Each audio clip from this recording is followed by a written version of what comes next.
দর্শক, এখনও কিন্তু আমরা দেখতে পাচ্ছি মাইলস্টোন স্কুল অ্যান্ড কলেজের ভেতর থেকে বের হচ্ছেন শিক্ষার্থীরা। আমরা এই মুহূর্তে একজন শিক্ষার্থীকে দেখছি, তার গার্ডিয়ানের সাথে সে মাইলস্টোন স্কুল অ্যান্ড কলেজের ভেতর থেকে বের হলেন। এই মুহূর্তে আমরা যে দৃশ্যটি দেখতে পাচ্ছি, বিমান বাহিনীর যে প্রবোস্ট গাড়িগুলো রয়েছে সেগুলো কিন্তু মাইলস্টোন স্কুল অ্যান্ড কলেজের ভেতর থেকে বের হচ্ছেন। এমনকি কিছুক্ষণ পর পরে আমরা দেখতে পাচ্ছি যে শিক্ষার্থীরা ভেতর থেকে অভিভাবকের সাথে বের হচ্ছেন। যারা ভিতরে অবরুদ্ধ হয়েছিলেন তারা এখনও কিন্তু আমরা দেখি যে দিন পেরিয়ে রাত হয়েছে, এখনও পর্যন্ত কিন্তু ভিতরে উদ্ধার কার্যক্রম চলছে। সেই সাথে এক এক করে কিন্তু অভিভাবকের সাথে বের হচ্ছেন শিক্ষার্থীরা। বাহিরে কিন্তু অবস্থান নিয়েছেন সেনাবাহিনী, ভিতরে উদ্ধার কার্যক্রম বিমান বাহিনীর সাথে সেনাবাহিনীর যৌথ পরিচালনায় ভিতরে কিন্তু উদ্ধার কার্যক্রম চলছে।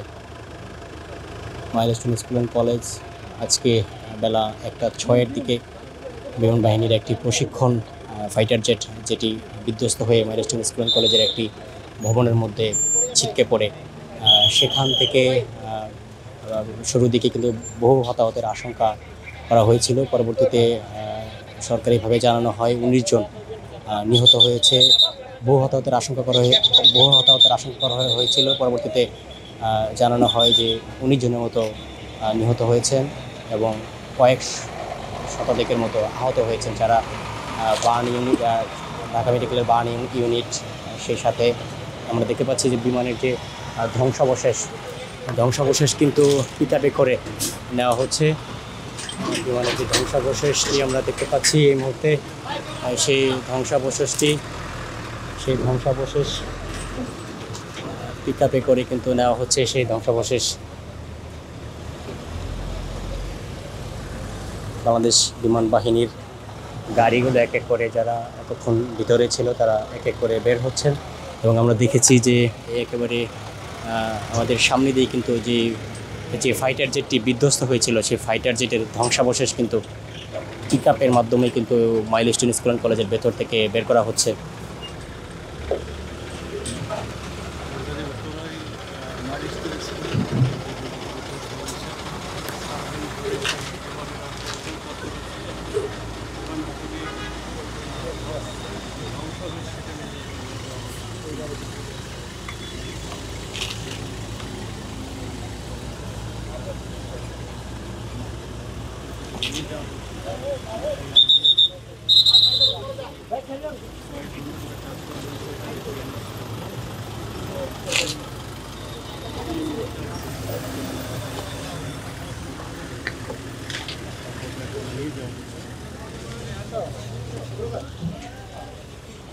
দর্শক, আপনারা দেখলেন কয়েকটি গাড়িতে করে যে বিমানের ধ্বংসাবশেষ ফাইটার জেট, যেটি আজ বেলা 1:06 দিকে বিধ্বস্ত হয়ে মাইলস্টোন স্কুল অ্যান্ড কলেজের একটি ভবনে আছড়ে পড়ে। সেখান থেকে বহু শিক্ষার্থী হতাহতের যে আশঙ্কা করা হয়েছিল, পরবর্তীতে প্রায় 19 জনের মতো শিক্ষার্থী নিহত হয়েছেন।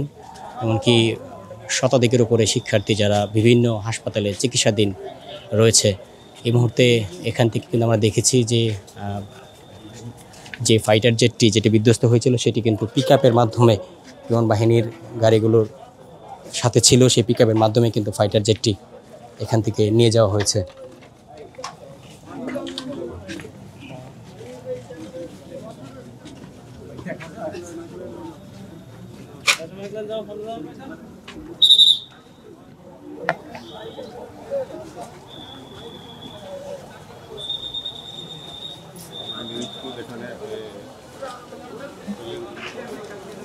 Hey, cafe.